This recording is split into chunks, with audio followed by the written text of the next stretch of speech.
Hadi bakayım. Geç içeri.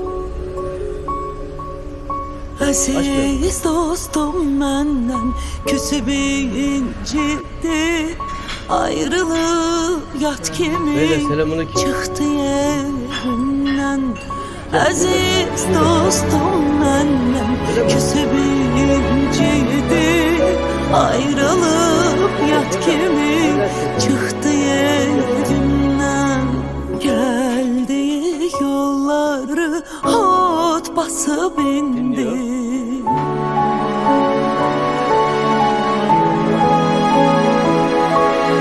Geldiği yolları ot basıp indi. O gidip kalmışam hasretinde ben.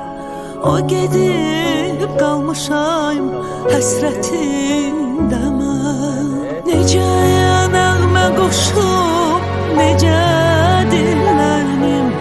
Dost gidip özüme gelebilirim. Nece yanağıma koşup nece dinlerim. Dost gidip özüme gelebilirim. Elə bil ellerim yok olup benim. Gözümün yaşını silebilmirəm. Elə bil ellerim yok olup benim. Gözümün yaşını silebilmirəm.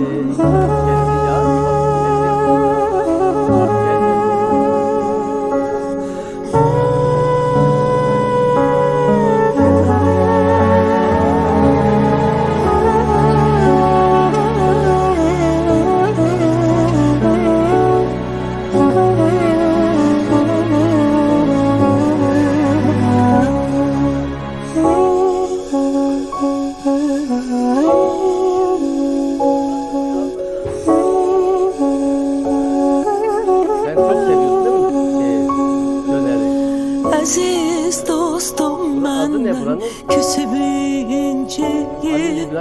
Ayrılık yat kimi çıktı yerinden.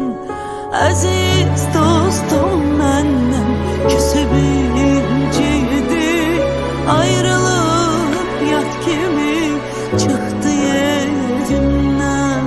Geldiği yolları ot basıp indi.